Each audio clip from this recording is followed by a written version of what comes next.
As Judith was saying, I was on my deck. I got on my bike. I called the office, said, I'm going down to the towers. They said, go, go, go.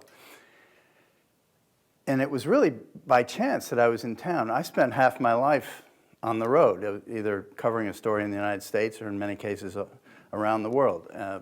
Events that changed the world.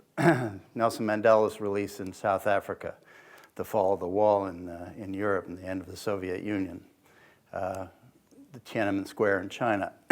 So it was really remarkable that I happened to be home. And they say, you know, the biggest story of your career, this is among journalists, is going to happen in your backyard, and this one did. But as world-changing as the events that I covered, they never changed me. This one changed me. The only one ever did. So I got down here on my bike. My idea was to find a cameraman. As you know, in New York, there's people with cameras all over the place. Now, you see, now you have phones, but we didn't have phones that were cameras back then, but there were cameras. So I was going to find somebody, hire them, and start shooting. I was able to get down here so quickly because the first plane came right over my garden where I was sitting, and the second plane hit just as I got here. So they hadn't closed it off yet. The security on Houston Street, which is perhaps a mile or so north of the trade towers, is where they set up their line. So I got my cameraman going. I was asking questions. There was a fire chief, a high-level fireman there. I was asking him questions. There were a lot of ambulance drivers, ambulance people, EMTs, who were there. They were there to help. They didn't do much because there was either you lived or you died that day. But we stayed there. Now, what I did until the building came down, and then we ran into a parking garage. We got trapped in there. One of the EMTs got us out. They are very clever. And I got back to the broadcast center and was on the air with Dan Rather, describing what I'd seen. About 4 years later, I made my notes that, it's what a reporter does. I made my notes that morning. Just an information dump, really.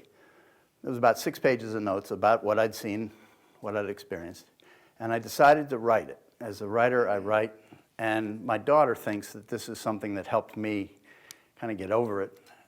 But I'd like to give you a sense of what it was there. I'm going to read just two passages from Bikeman, and something of what it did to me then. So here you go. This is before the towers fall, and the Tribute Center calls the people who died there murder victims. It's kind of rough, but that's the truth. This is kind of rough. This is the first time I've ever read this. They topple out of shattered windows. They soar, 2 or 3 at once, or 4. They fall straight as straws. They do not tumble like a child's jacks, but they fly straight. The frantic arm waving is over. They fall resigned. They do not try to reach out for help.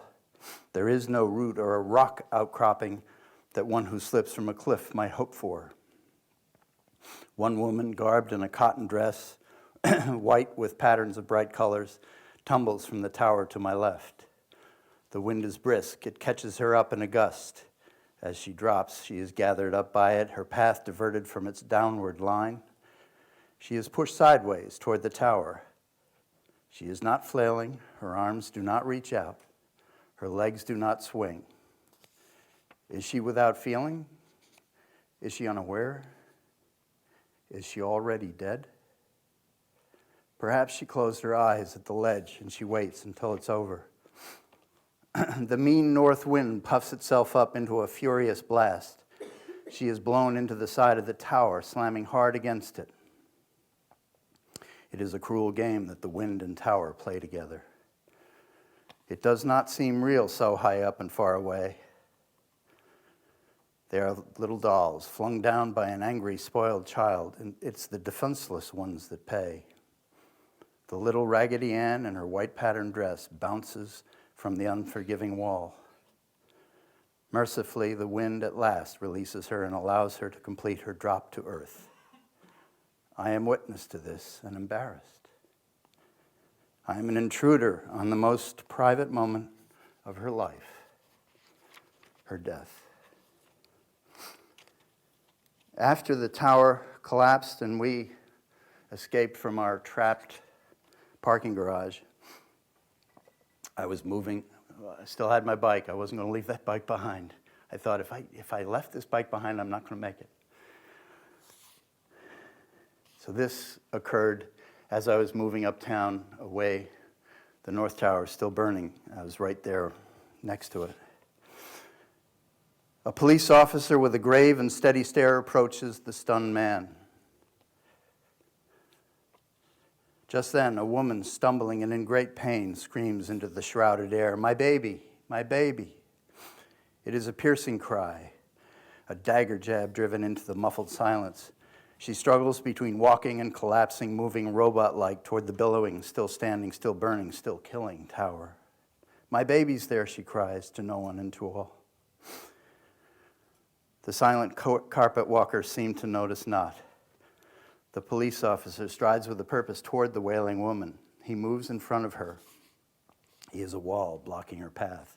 He gestures as if to say, "Lady, lady, you can't." He's trying to help, but there is no reasoning with her. Crazed, she claws at him, she bites at him, she snarls until finally he grasps her wrists and forces her to the ground, to her knees. She rests there, her face uplifted, crying, begging him, "My baby." She howls once more in a most unearthly scream, a voice to wake the heavens, a shout to part the shocked clouds of dust and damnation. I hear her cries in the dusty air. I hear her cries echoing in the ruins. I hear her cries and I weep without control, without shame. That's what it was like down there. It still kills me. But the good news, and I do have good news about all this, and I learned this from people like Judith. There was one of the buildings, the Trade Tower number 5, I believe it was, where there was a daycare center where these kids were, these young babies. And that's where she was going. Now, she couldn't get there without going right by the North Tower. And this police officer was keeping her from going there because he knew, having the South Tower already collapsed, the North Tower was probably going to come down too. So he probably saved her life because that North Tower did come down. I found out just this year that all of the babies who were in that daycare center were rescued, fine, no problems. They were all reunited with their families. So that was the good news. So there you have it.